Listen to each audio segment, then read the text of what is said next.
अहम खबर जगजीत सिंह डੱਲੇਵਾਲ ਦੇ ਮਰਨ ਵਰਤ ਨਾਲ ਜੁੜੀ ਹੋਈ ਸਾਹਮਣੇ ਆ ਰਹੀ ਆ, ਜੋ ਕਿ ਅੱਜ 34ਵੇਂ ਦਿਨ ਦੇ ਵਿੱਚ ਪਹੁੰਚ ਚੁੱਕਿਆ ਤੇ ਲਗਾਤਾਰ ਸਮਰਥਨ ਮਿਲਦਾ ਹੋਇਆ ਨਜ਼ਰ ਆ ਰਿਹਾ। ਹਰ ਕੋਈ ਡੱਲੇਵਾਲ ਦੀ ਸਿਹਤ ਦੀ ਚਿੰਤਾ ਕਰ ਰਿਹਾ ਤੇ ਹੁਣ ਲਦਾਖ ਤੋਂ ਵੀ ਸਮਰਥਨ ਮਿਲਿਆ।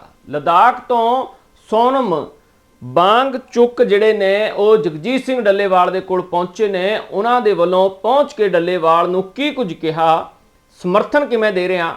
ਤਾਂ ਲਦਾਖ ਤੋਂ ਜਦੋਂ ਸਮਰਥਨ ਮਿਲਿਆ ਉਸ ਤੋਂ ਬਾਅਦ ਕੇਂਦਰ ਸਰਕਾਰ ਜ਼ਰੂਰ ਡਰੀ ਨਜ਼ਰ ਆ ਰਹੀ ਹੈ।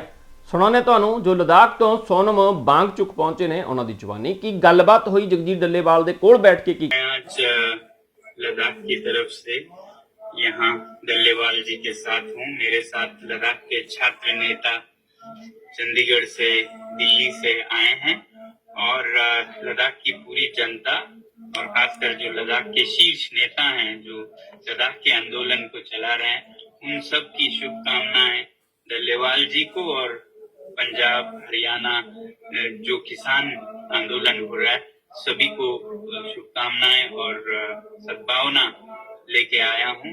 मैं ये कहना चाहता हूं कि जो भी भोजन खाते हैं वो किसान समर्थक होंगे ही।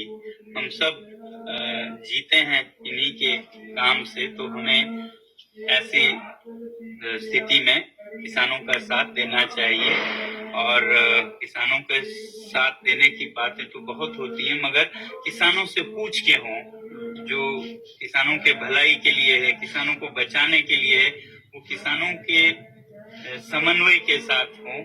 जैसा हम लद्दाख में कहते हैं कि लद्दाख के लिए जो नीतियां बने वो लद्दाख के लोगों के समन्वय से हो, वैसे ही किसानों की नीतियां भी जो किसानों को अच्छे लगे वो हों। किसानों को ही अच्छा न लगे ऐसा कोई नीति कैसे अच्छी हो सकती है। तो इसमें सिर्फ किसान वर्ग या फिर सरकार नहीं, बल्कि पूरे जनता को, जो भी मैं कहता हूँ भोजन खाते हैं, उन्हें सोचना चाहिए जो अन्नदाता हैं उनकी स्थिति को बेहतर करने के लिए हमें क्या करना होगा। तो यही मैं उम्मीद करता हूँ कि सारी जनता से।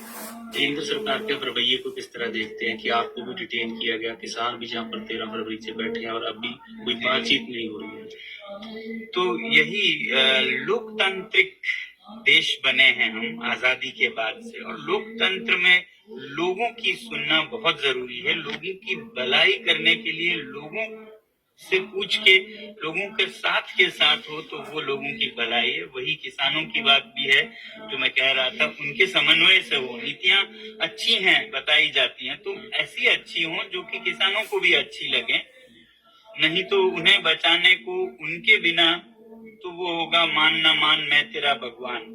तो उनसे पूछ के उनको क्या दर्द है, वो दर्द दुख हटाने के नीतियां हो। वैसे ही हम लद्दाख में कहते हैं कि लद्दाख की भलाई आप करना चाहते हैं, मगर लद्दाख के लोगों को भी साथ लेके भलाई करें तो सबकी भलाई होगी। तो मुझे उम्मीद है कि सरकार में आगे ये सूझबूझ आएगी कि लोगों के साथ मिलके, और इसके लिए हमें सभी लोगों को सरकार से अपील करनी चाहिए। खासकर किसानों की बात तो ऐसी है कि हर नागरिक उससे अलग नहीं है। लद्दाख को कोई समझता है, कोई नहीं समझता है कि पानी वहां से आता है पूरे देश का, मगर किसान का बोया हुआ उगाया हुआ न खाने वाला तो कोई नहीं है। कोई ऐसा नहीं है कि मुस्लिम नहीं खाते, हिंदू नहीं खाते किसानों का खाना, क्रिश्चियन नहीं खाते, या फिर कांग्रेस वाले नहीं खाते, बीजेपी नहीं खाते, आम आदमी पार्टी नहीं खाते।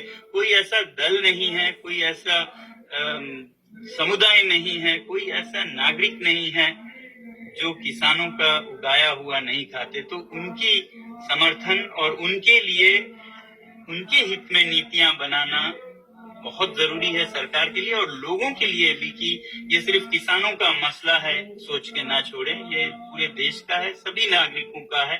जो भोजन विरोधी नहीं वो किसान विरोधी नहीं। आपको लगता है कि केंद्र सरकार इस समय तानाशाही रवैया अपनाए हुए है?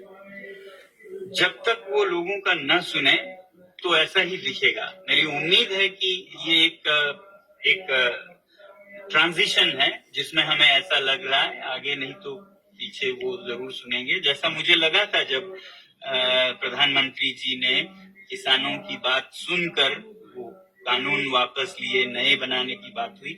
मैं हैरान हूं कि ये अभी तक हुआ नहीं है, क्योंकि वादों को पूरा करना बहुत जरूरी है। लोकतंत्र में नेताओं पर विश्वास उनके वचनों से होती है। वैसा ही लद्दाख में भी लोग इंतजार कर रहे हैं कि जो उन्होंने वचन दिए थे संरक्षण के 6वीं शेड्यूल के, वो पूरे करें। अभी 5-6 साल हुए। वैसे ही किसानों के साथ जो दिए गए वचन हैं उन्हें पूरा करें। तो अगर ऐसा नहीं होता है, लोग एक तरफ, सरकार एक तरफ रह जाए, तो फिर आखिर जीत तो लोगों की ही होगी। सरकार को ही मानना पड़ेगा, अगर ये एक लोकतांत्रिक देश है तो।